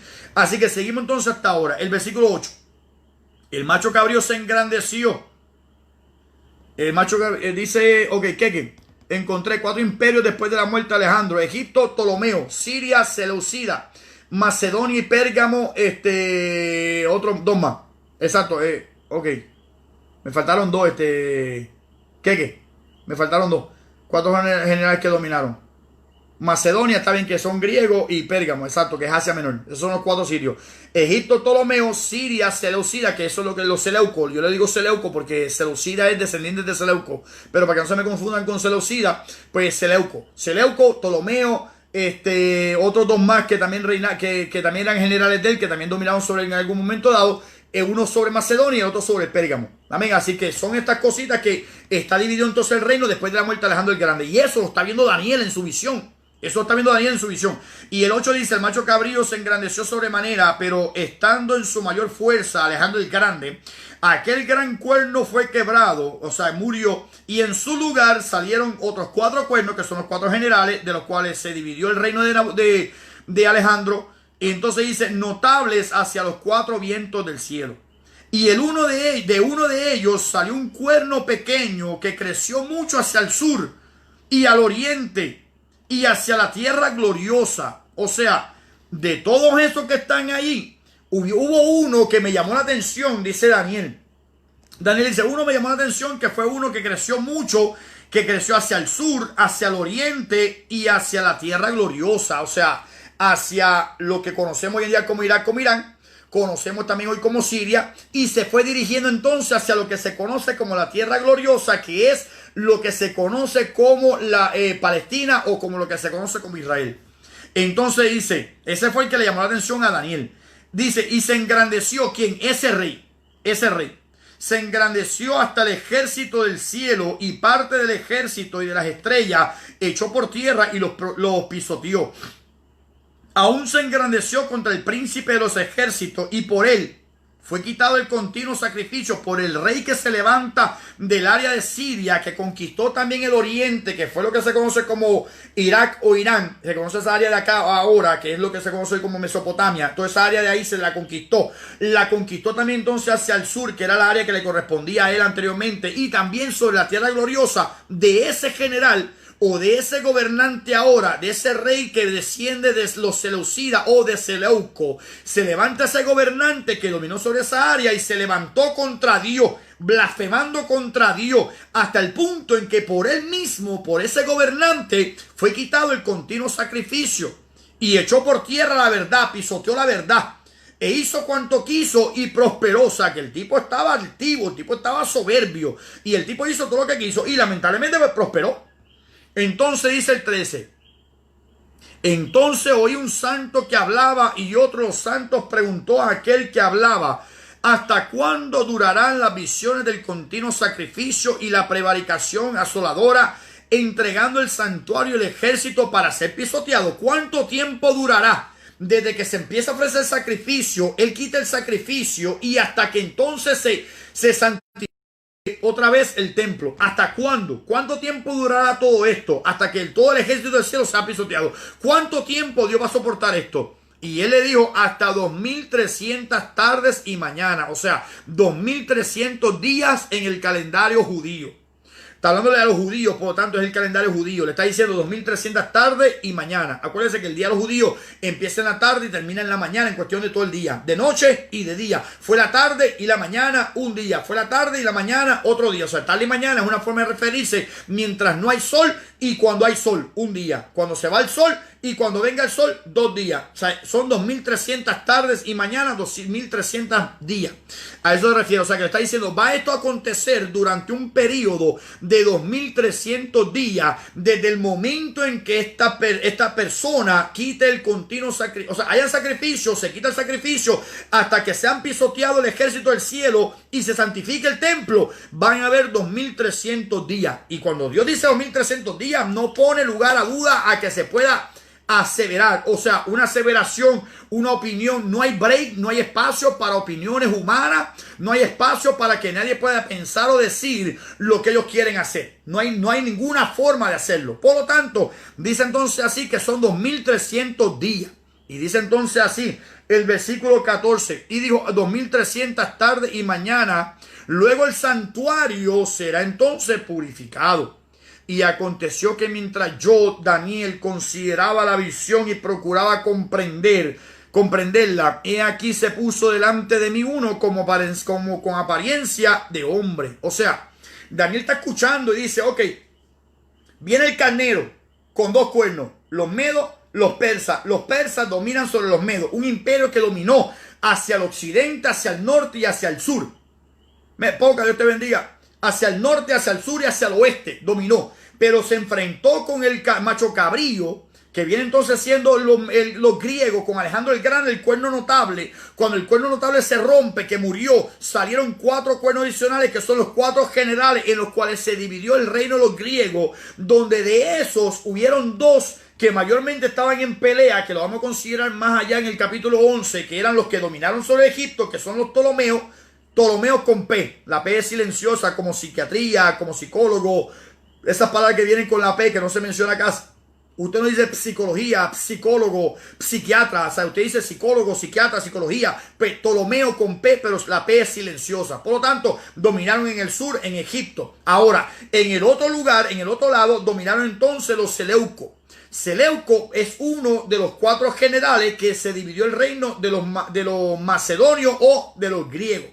Por lo tanto, ahora está entonces dominando, y de ese imperio que dominó sobre Siria y dominó sobre Egipto, sobre Irán y sobre Irak, que es Babilonia y los persas, y van entonces dirigiéndose hacia la región de Palestina o Israel. De ahí se levantará un hombre que dice aquí que va a ser altivo, un hombre soberbio, un hombre orgulloso, un hombre que va a hacer las cosas a su manera y va a prosperar. Es un hombre que quitará con el continuo sacrificio. ¿Qué quiere decir? Que en el templo que se consagró en tiempo de Esdras y en tiempo de Nehemías, en tiempo de Ageo y de Zacarías, el templo que estaba levantado, que era algo tremendo para ellos, este hombre lo va a desacrar. Este hombre va a cambiar las leyes, este hombre va a cambiar la verdad, va a pisotear la palabra de Dios, va a tomar el sacrificio y hasta el punto que el templo tendrá que ser otra vez rededicado o tendrá que ser purificado. O sea, dice,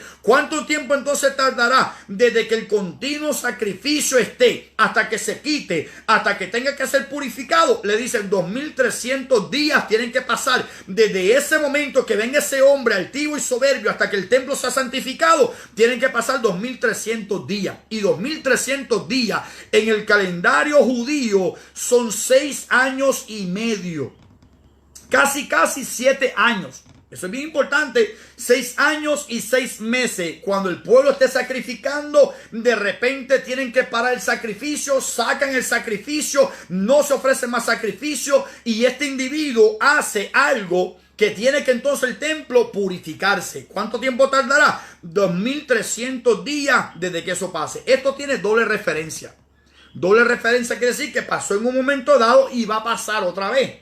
La primera vez que pasó en esta profecía es que de lo que se conoce como el reino de los Seleucos, uno de los generales que gobernó en parte de lo que fue el imperio de los griegos, esa parte de los Seleucos, que es parte de lo que era Siria, Irán, Irak y Palestina, de ahí se levantaría un hombre, y ese hombre haría algo que cambiaría las leyes pararía el continuo sacrificio que se ofrece en el templo de Dios allá en Jerusalén, sobre el altar de Jehová. Pararía entonces el sacrificio hasta el punto en que él muera, y cuando él muera el templo entonces será reeditado nuevamente, o será dedicado otra vez para Dios y será purificado otra vez porque hizo algo que no debió haber hecho. ¿Quién se levanta entonces en ese momento?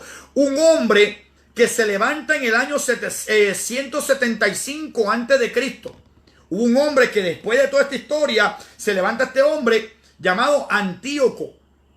Antíoco IV. Hubieron un montón de Antíocos, pero este en particular reinó en Seleuco, o sea, reinó en el imperio de los Seleucidas, reinó sobre Siria, Irak, Irán y parte sobre lo que se conoce como Israel. Dominó desde el 175 hasta el 165, 10 a 11 años aproximadamente. Ahora, en el año 171, acuérdense que vamos con los números para atrás. Ya estamos llegando al nacimiento de Jesús. Por eso es que los números van para atrás. No van hacia arriba, van hacia atrás. ¿Por qué? Porque estamos viendo el nacimiento de Cristo que está en el 0. Y este evento se está acercando al momento en que Cristo nazca. Por lo tanto, si él empezó en el 175, 4 años después es el 171, que está más cerca de la venida de Cristo. En ese momento, en el año 171, Antíoco, que se autodenominó Epífanes, Antíoco IV Epífanes. Epífanes significa manifestación de Dios.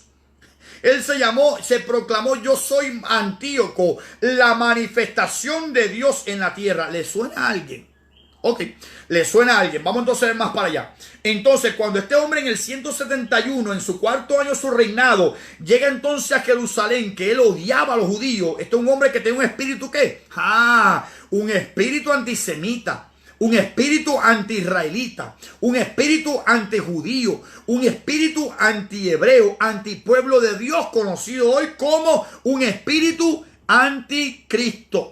O sea, un espíritu que se levanta contra todo lo que se llama Dios o es objeto de culto. Pues este individuo vino y se levantó contra el pueblo de Israel y se levanta contra el cielo y contra el ejército del cielo para hacerle guerra al hombre y para maldecir y blasfemar contra Dios. Y este hombre Antíoco, nada más con el nombre que se puso, Epífanes, manifestación de Dios, eso nada más ahí, ya eso es una blasfemia. Por lo tanto, este hombre que hizo en el 171, hizo algo que hizo parar el sacrificio en Israel. Cambió las leyes en Israel. No permitía que la gente adorara en el día sábado para ellos. Acuérdense que el día sábado para los judíos es, hasta hoy todavía es súper importante. Es súper importante el sábado porque es el pacto de Dios con Israel. Por lo tanto, le cambió completamente las leyes, pisoteó la ley de Jehová. Y ahí es que se levanta un grupo llamado como uno de los líderes, Judas Macabeo. Ahí es que se conoce como los Macabeos. Los Macabeos significa martillo. O sea, que esta gente estaba como la palabra de Dios, que eran como un martillo. Esta gente tuvieron en obligación ellos de tomar la ley de Dios, lo que se conocía como los pergaminos de la ley que ellos conocían, que ellos tenían, atesorarla, guardarla, cuidarla, protegerla, para que nadie se las quitara y se las llevara. Esa gente eran tan celosos por la ley de Jehová que no permitían que nadie se las quitara y las protegieron. De ese grupo de los Macabeos, en ese tiempo que la protegieron tanto la ley, que gracias a ellos la ley se mantuvo todavía intacta, sale lo que posteriormente se conoce como los fariseos en el tiempo de Cristo. Es una historia que después les puedo contar de dónde salen los fariseos y los saduceos. Son otros grupos más que estaban en el tiempo de Cristo, pero de donde salen los fariseos es de este grupo de los Macabeos, de ese tiempo de los Macabeos. Así que ellos protegieron la ley para que no se la quitaran, porque estaba este hombre llamado Antíoco que quería quebrantar la ley, quería romper la ley, cambió las leyes, las costumbres, cambió tanta cosa que los judíos hacían, que hasta puso fin al sacrificio de los judíos. Dice, no se va a sacrificar más. Y como los judíos seguían sacrificando, ¿qué hizo entonces él? Sacrificó no un cordero, no un carnero, no un becerro, no un animal santo para Dios. Sacrificó algo que la Biblia conoce como un animal inmundo, un animal sucio conocido como un cerdo. Él tomó una cerda, o sea, un cerdo femenino, tomó una cerda y la sacrificó en el altar de Jehová. Si para Dios eran sacrificios que se hacían, cuando decía que no comieran ni tocaran tampoco el puerco ni los criaran, pues entonces al sacrificar una cerda en el altar de Jehová, estando todavía bajo la ley, eso era lo más blasfemo que se podía hacer en ese momento dado.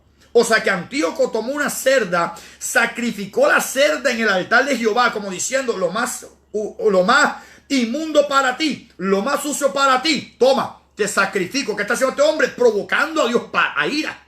O sea que al sacrificarla tomó la sangre, no solamente la derrama en la parte de afuera en el altar, sino que la entra al lugar santísimo y la derrama también en el lugar santísimo. ¿Qué está haciendo? Está contaminando el altar de Jehová. Y tenía entonces el altar que ser santificado, purificado, dedicado otra vez para Jehová, porque lo había contaminado completamente este individuo. Tenía que volver a hacerse todo como cuando se hizo al principio, limpiarlo, volver otra vez a dedicarlo para Jehová, para que se sepa que esto fue usado para momentos viles, pero se tiene que santificar nuevamente y purificarse para que vuelva a ser usado para la gloria de Dios. Por lo tanto, este individuo lo hizo. ¿En qué año empezó su rebeldía contra Dios? 171 hasta el 165, que fue cuando él murió. O sea que desde el 171 hasta el 165, ¿sabe cuánto tiempo son? Casi 7 años. 6 años y meses. O sea, ¿cuántos son? 2300 días. 2300 noches y días. O sea que está diciéndole Dios claramente desde el momento en que hizo esto, en el 171 hasta el 165 que murió, fueron 6 años y pico, lo que se conoce en la Biblia como 2300 días. No voy a ponerme a calcular acá porque se me van a confundir, pero son 2300 tardes y mañana, 2300 días desde el momento en que él empezó a tratar de cambiar las leyes para el pueblo de Dios hasta el momento en que él murió, y el templo tuvo que ser entonces rededicado, santificado, purificado. De ahí es que entonces viene que los macabeos, una vez este individuo muere, no por mano humana, sino porque Dios fue el que le quitó la vida. Dios le quitó la vida, lo mandó a matar, lo mató, lo destruyó, lo quitó de en medio. Antíoco IV, llamado Epifanes. Antíoco IV Epífanes. Por lo tanto, Dios lo quita al medio, y ahora entonces los macabeos tienen que entonces hacer algo con los sacerdotes. ¿Para qué? Para rededicar el templo, para santificar el templo, para purificar el templo. Se cumplen los 2300 días, y automáticamente cuando se cumplen, se dedica nuevamente el templo a Jehová. Se purifican los instrumentos, se purifica todo el altar, se purifica todo el templo completo y se dedica nuevamente a Dios. A eso se refiere la Biblia. Ponga su dedo aquí, vaya conmigo al libro de Juan. Juan capítulo 10. Juan capítulo 10. Esto está violento, esto está para pelo. El capítulo 10. Juan capítulo 10. Mira lo que dice el versículo 22. Juan capítulo 10, versículo 22. Dice así: celebrábase en Jerusalén la fiesta de la dedicación. Era invierno. A eso se refiere cuando el templo tenía que ser dedicado otra vez, cuando el templo tenía que ser purificado, cuando el templo tenía que ser santificado para consagrarlo para Dios. Cuando murió Antíoco a los 2300 días, como dice la Biblia, el templo entonces tenía que ser dedicado. Se celebra entonces lo que se conoce en el hebreo como Hanukkah. Hanukkah es la fiesta que se celebra el 25 del mes de Kisleu. El mes de Kisleu es lo que hoy conocemos como el 15 de diciembre hasta el 14 de enero. Ese es el mes de Kisleu. O sea que el 25 de Kisleu viene siendo como si fuera aproximadamente el día del 15, como para el 25 de diciembre aproximadamente, es que se celebra entonces esa fiesta. O sea que más o menos, si empezamos el día 15, más o menos como para el 25 o el 30 aproximadamente de diciembre, es que se celebra la fiesta por 8 días, la fiesta de la dedicación. Es lo que se conoce como la fiesta de Kisleu, o la fiesta de la dedicación, o la fiesta de Hanukkah. Hanukkah es aquella fiesta que tiene 9 brazos el candelero. En vez de 7, tiene 9 brazos. Y eso es otra historia que podemos contarle después, aproximadamente en otro tiempo, que no puedo hacer hoy. Pero es una historia que cuentan los judíos de que en un tiempo, cuando el aceite escaseaba, el aceite nunca escaseó de ese candelero. Por lo tanto, lo dedicaron para Dios con 9 brazos. Eso es un estudio aparte que podemos compartirlo después. Pero en ese tiempo es que se dedica a la fiesta de Juan, capítulo 10, versículo 22. Celebrábase pues la fiesta de los judíos, conocida como la fiesta de la dedicación, y era invierno. Por eso es que entonces cae en diciembre 25 aproximadamente la fiesta del Hanukkah. Por lo tanto, era en invierno, porque diciembre es invierno.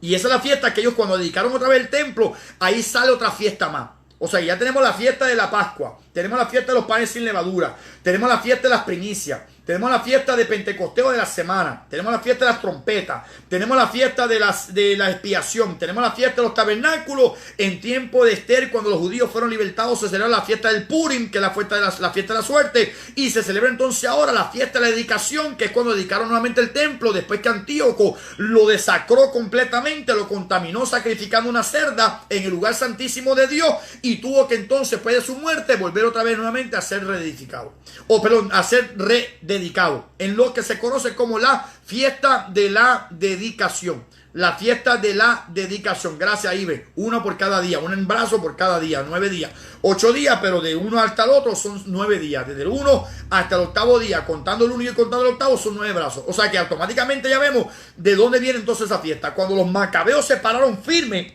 para pelear por la ley de Jehová, para proteger la palabra de Dios, para proteger el templo y altar de Jehová, y porque para darse a respetar y para que no fueran aniquilados, pelearon hasta el punto en que cuando Antíoco muere, ellos dedican nuevamente el templo. Ellos dedican nuevamente el templo. Así que esa es la historia que cuenta aquí, que Daniel está bien. ¿Sabe qué pasó? Pasó exactamente igual. Acuérdense, Daniel está profetizando esto en el 553. En el 553. Lo de Antíoco pasó en el 165. Por lo tanto, en el 165 hasta el 553, estamos hablando que son casi 400 años de diferencia. Y pasó al pie de la letra. Número 1, una referencia. Segunda referencia es esto. Segunda referencia es lo que pasará en el futuro. ¿A quién le suena entonces esto? Un individuo que se levanta en un reino, que va a ser engrandecido, que se va a crecer, que va a ser un tipo orgulloso. ¿A quién le suena? 1. Número 2, que se levanta contra el pueblo de Dios. Pueblo anticristiano, espíritu antijudío, espíritu antisemita, o sea, anticristo. ¿A quién le suena? Al anticristo grande que tiene que venir todavía. O sea que Antíoco IV Epífanes es una forma, porque la cerda, Sandra Palma pregunta por qué una cerda y no otro animal. Porque otro animal podía ser limpio, la cerda era lo más sucio que había. ¿Qué le está diciendo este hombre a Dios? Lo más sucio te lo doy a ti. Tú requieres lo más santo, esto es lo que yo creo de ti. Yo creo de ti que esto tú te mereces, lo más sucio que puede haber. O sea, eso es una forma de blasfemar contra Dios. ¿Sabe? Por lo tanto, ¿por qué una cerda? Porque para Dios, en el libro de Levítico 8, habla de los alimentos limpios y los alimentos inmundos. Entre los inmundos, enfatiza mucho en el cerdo. Por lo tanto, al ser el cerdo uno de los animales más impuros, según la ley de Dios, pues al él sacrificar una cerda, está diciéndole, esto es lo que tú te mereces. O sea, en otras palabras, eso es parte de blasfemia. Acuérdense, blasfemia del Espíritu Santo, todavía tenemos ese estudio que lo vamos a hacer este sábado. Este sábado va a ser el estudio de la blasfemia. Por lo tanto, si blasfemia del Espíritu Santo es considerar algo santo del Espíritu Santo como que fue el diablo, pues este hombre lo está haciendo de una manera diferente, como diciéndole, lo más santo tú quieres, te voy a dar lo más sucio, lo más inmundo, lo más impuro, lo que tú te mereces es lo peor de lo peor. Eso está diciéndole este hombre a Dios, ¿sabes? Es una forma de blasfemar. Por eso Dios lamentablemente lo cortó.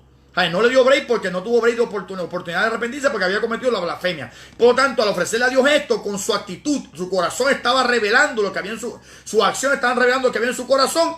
Por lo tanto, estaba simplemente de la abundancia del corazón, habló su acción. Por lo tanto, ofreció entonces lo más sucio que tenía, que era blasfemando contra Dios, y lo demostró al momento de ofrecer ese animal. Así que este individuo es un prototipo o un tipo del anticristo. Hay muchos tipos de Cristo. Por ejemplo, un tipo de Cristo, como siempre hemos dicho, José, que fue esclavo, fue rechazado por sus hermanos.